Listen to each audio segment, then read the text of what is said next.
Okay दोस्तों, बेहद बेहद खुशी है। मेरे साथ में श्रवण कुमार जी हैं, जो कि बैच नंबर 25 के स्टूडेंट हैं।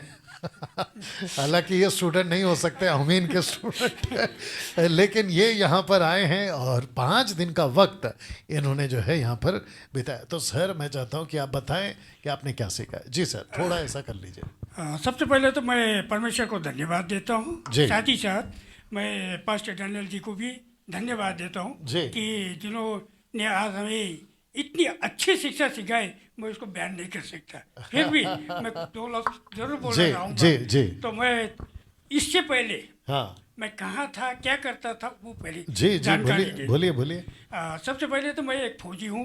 फौजी के 41 ईयर्स में बाहरी पहाड़ी इलाका में रहा। हाँ, उससे पहले मैं क्रिश्चियन बन चुका था, मैं मसीह में आ मसीह में चुका आ था। गया, हाँ। लेकिन 20 साल करीब मैं फौज में रहा। हाँ। तो बाइबल के बारे में मैं कोई चीज़ नहीं जानता था। ओके पढ़ता तो था, मगर कैसे पढ़ना ये मुझे कुछ भी पता नहीं था। ओके। जहाँ मैं रिटायर्ड होके आया तो मेरे घर में एक पास्टर आते थे, रिवाइवल चर्च के। वो आते थे, एवरी सैटरडे वो चर्च करके जाते थे। और हर महीना जो हमारा ये दशांश बेटी है, मैं फौज में ही था, दशांश हाँ बेटी में भी जमा करता था। मेरी वाइफ ओके, थी दशमांश और भेंट। दशांश बेटी, मेरी वाइफ को मैं बेचता था, वो जमा करती थी। तो मेरा पे था नियर अबाउट टू 1 लाख। तो मैं उसमें से दशांश बेटी 10,000 हर मंथ दे देता था। देता था, हाँ। यहाँ तक कि मेरे परिवार वाले भी पूरे सर्विसमैन, एक सर्विसमैन है, तो मेरे घर से नियर अबाउट 25,000 करीब हम दे दे देते। देते थे। 25,000 रुपया इनके घर से जाता था। तो मैं छुट्टी में होते हुए एक दिन आया, जब मैं क्रिसमस के समय में छुट्टी में, तो पास्टर जी ने बोला कि डोनेशन ड्रा के चर्च का प्रोग्राम करेंगे अच्छा। क्रिसमस के दिन में, क्योंकि क्रिसमस के दिन में थोड़ा खाना पीना का वो जी करती है। जी जी। तो बोले ठीक है। तो मैं खुद ही सोचा कि मैं इनको हर मंथली घर के परिवार के हिसाब से 25,000 करीब चला जाता है, हाँ। तो डोनेशन क्यों दूँ। अच्छा।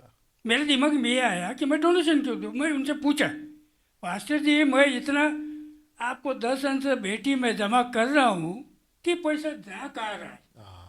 मेन चीज़ मेरे को ये बता दीजिए। अगर ये चीज़ बताओगे ये आपने रखा है, ये तो एक्चुअली चर्च में होना चाहिए, आपकी पॉकेट में तो नहीं गया होगा, तो इस पैसे से को आप इस जगह क्यों इस्तेमाल नहीं कर रहे हो। नहीं, उन्होंने कोई जवाब नहीं दिया। मैं बोला मैं डोनेशन नहीं दूँगा, फंक्शन होगा खर्चा आप करोगे। क्योंकि मैं एक फौजी होने के नाते एक हाई रैंक में भी था। अच्छा। तो मैंने बाई फोर्स ही बोला आप करेंगे तो ठीक है, नहीं हुआ तो कल से मेरे चर्च में नहीं आना। और जब मैंने ये चीज़ को रोक किया तो मेरे चर्च में आना छोड़ दिया। अच्छा। पास्टर जी को अब वो मैंने बेटी क्या बोलता है दर्शन जगह वो नहीं दिया, तो वो आना छोड़ दिए। तो 6 महीना कोई नहीं आया। 6 महीना घर के परिवार अपनी संगति करते रहे। जो जानते थे बाइबल पढ़ना वो पढ़ के बोलते थे, बच्चन को बोलते। जैसे मैं रिटायरमेंट से रिटायर होके आया तो मैं खुद ही अपना चर्च को खुद ही मैं चलाता था। अच्छा, मुझे भी आप चलाते थे चर्च? Yes. अरे वाह। तो मैं भी उतना कुछ ज्ञान नहीं मेरे को बाइबल के बारे में, क्योंकि मैंने पूरी सर्विस तो बाहर ही कटा है। Right. ये बाइबल के बारे में तो मुझे अब फौज में बाइबल पढ़ने का मौका ही नहीं है। एक एयरपोर्ट में हूँ तो 24 घंटा लेफ्ट एंड राइट ही होना है, तो मुझे बाइबल पढ़ने का मौका नहीं मिला। और ना मुझे बाइबल के बारे में इतना ज्ञान हुआ। मैं फिर भी घर के परिवार में 8-10 थे, तो मैं बाइबल को पढ़ता था, एक वचन निकालता था, बोलता था, जितना मैं जानता हूँ उसके हिसाब से मैं उनको समझाता था। थोड़े दिनों के बाद में, कुछ दिनों के बाद मुझे गोविंद का इंटीमेशन मिला। अच्छा। तो मैं इनसे मिलने के लिए इनके घर गया। अच्छा। तो वहाँ जाके एक्चुअल में ये मेरी भाई की बेटी है, अच्छा। तो वो मेरा जो वहीं लग गया। तो मैं उनसे मिलने गया, वहाँ मिल के आया, उनको मैंने अपने यहाँ बुलाया। ये मुझे पता नहीं था कि गोविंद चर्च का पास्टर का काम करता है। अच्छा। तो आए, मैंने अपना वचन को उनके शेयर किया। तो मेरे को उन्होंने बताया, बड़े पापा आप थोड़ा सा वचन से बाहर है, इसको ऐसे बोलना। तो मैंने, भाई ठीक है, मैं तो नहीं जानता, ना जान के भी मैं बता रहा हूँ, तो आज से तो ये इसको चलाना है। ठीक है, मेरे पास कोई पास्टर नहीं है एनर्जी। वो आए, उन्होंने हमारा काफ़ी, हमारे जितने भी ग्रुप थे उनको काफ़ी अच्छी तरीके से सिखाया। तो उन्होंने ही मुझे गाइड किया कि आप इस वीडियो को देखें कभी। मैं वीडियो उतना जल्दी नहीं देखता, क्योंकि मौका नहीं है फौज में मोबाइल रख के लेफ्ट एंड राइट जाने का। ओके, सबको बता दो कि गोविंद कौन है।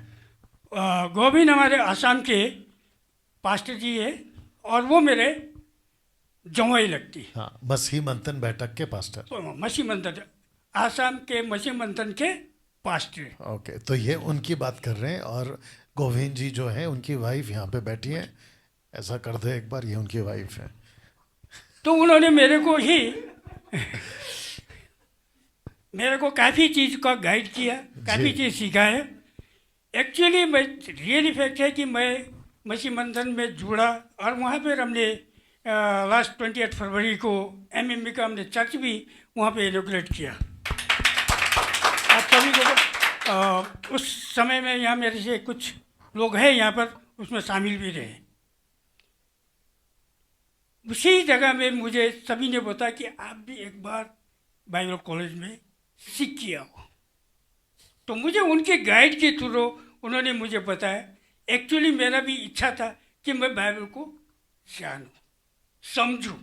आपका एज बता दो अभी क्या है। मेरा एज, अभी मैं बोलूँगा तो आप लोगों को थोड़ा सा वो लगेगा कि एक्चुअली मेरा एज, एक्चुअल एज बोलोगे तो मैं नेट टू बी 70 हूँ, वैसे ऑन पेपर में मैं 67 हूँ। हाँ, ओके, तो एक्चुअल एज है 70। Yes. अब देखिए, एट द एज ऑफ 70 ये यहाँ पर है। तो कुछ लोग बोलते हैं कि अब मुंबई इतना दूर है, हम कैसे जाएंगे। ये देखो, ऐसे जाएंगे।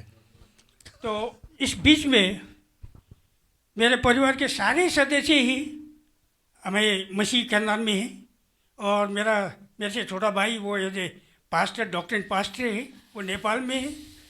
तो उनको भी मैंने काफ़ी, उन्होंने ही मुझे बपतिस्मा दिलाया था। अच्छा। मेरे होल फैमिली को मैंने उनको भी बोला था कि यार कम से कम बाइबल के बारे में तो कुछ तो बता भैया, बाइबल पढ़ते रहो आपको आ जाएगा।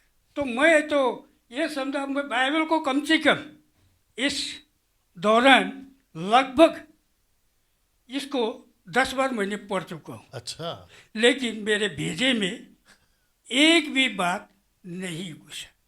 जानता सब कुछ उसमें है, लेकिन इस दिमाग के अंदर नहीं बैठा। लेकिन आज मैं जब इस मसीह मंथन में बैठक में यहाँ आकर जब STBC का मैं ज्वाइन करके जो कॉलेज का यहाँ अटेंड किया, और जिस तरह से मैंने ये शिक्षा 5 दिन में पाया, 5 दिन में मैं सोचता हूँ कि मैंने स्वर्ग को पाया। क्या बात। क्योंकि जो चीज़ मैंने नहीं जानता था, स्टार्टिंग से लेके फिनिशिंग तक ABCD मैं इसके बारे में नहीं जानता। जिस चीज़ को मैंने यहाँ 5 दिन में सीखा, वो शायद ही इतना अद्भुत कोई भी नहीं सीखा पाएगा। ना आप, ना ही कोई पास। तो मैं इतना चैलेंज के साथ जरूर बोलूँगा, मैंने आसाम में भी देखा, नेपाल में भी देखा, काफ़ी साइडों में। मैं स्टेट के हर स्टेट में चर्चों में गया हूँ, नॉर्थ ईस्ट का पूरी चर्चों में मैं गया हूँ, बैठा हूँ, सुना हूँ। लेकिन जिस तरह का शिक्षा मैंने यहाँ पाया वो कोई भी नहीं दे सकता। ये मैं बिल्कुल डंके की चोट में बोल रहा हूँ। और मैं चाहता हूँ मेरे जितने भी अपने रिलेटिव है आसाम के, जितने भी है, तो सारे अलग अलग चर्चों में मैंने काफ़ी जगह जाकर उन सबको भी बोला कि इसमें ज्वाइन करो, सुनो, सीखो। तो मैं आज ये बोलने जा रहा हूँ कि खड़ी शिक्षा को ग्रहण करो, आप बहुत आगे जाओगे। अगर नहीं जाओगे तो फिर पछताओगे, आज नहीं तो कल पछताओगे। ये सीधी बात है। मैं ज़्यादा नहीं बोलूँगा, मैं नहीं बोलूँगा, लेकिन इस 5 दिन के दौरान में पार्षदी के इस एमएमबी में यहाँ जो हमने खर्चा पानी जो जमा किया 5,000 रुपया, ये 5,000 हमने पास्टर जी के लिए नहीं जमा किया, ये हमारे खाने पीने के लिए ही हमने जमा की। 5,000 में ये खाना, मैं तो एक टाइम का खाना ही 1,000 रुपये का है। यहाँ का जितना बढ़िया खाना मेरे को यहाँ मिला है शायद घर में भी नहीं बनता हो, किसी का घर में भी नहीं बनता होगा। मैं रियल फैक्ट बोलता हूँ, मैं सबको जानता हूँ। यस और नो है ना, मैं जानता हूँ। इतनी बढ़िया खाना, इतना टॉप क्वालिटी का। आप होटल में भी जाओगे तो लगभग एक प्लेट का 500 रुपये तो ले ही लेगा। तो अभी यहाँ 5 दिन 3 टाइम का खाना 1,500 रुपया करके एक टाइम का था। लोगे भी तो कितना हो गया? आपको तो 5,000 तक कम दे रहे हो, और कम से कम 10,000 रुपया तो देना चाहिए। मेरा हिसाब से तो ये होता है, क्योंकि जहाँ रहने का एक होटल में भी बैठोगे तो 3,000 तो ले होटल का चार्ज लेगा एक दिन का। यहाँ तो हम 7 दिन बैठ रहे हैं, ये कुछ सोचना जरूरी है। इसलिए मैं यही चाहूँगा जो आने वाली टीम है कुछ अच्छी तरह से अपने आप को प्रिपेयर कर ले। मैं इतना ही बोलूँगा, ज़्यादा नहीं। या thank you sir, thank you, thank you. बाप रे। आपने इनकी गवाही सुनी है और काफ़ी देर से काफ़ी लोग 5 दिन बोल रहे हैं, एक्चुअली 7 दिन है। 5,000 फॉर 7 days है ना।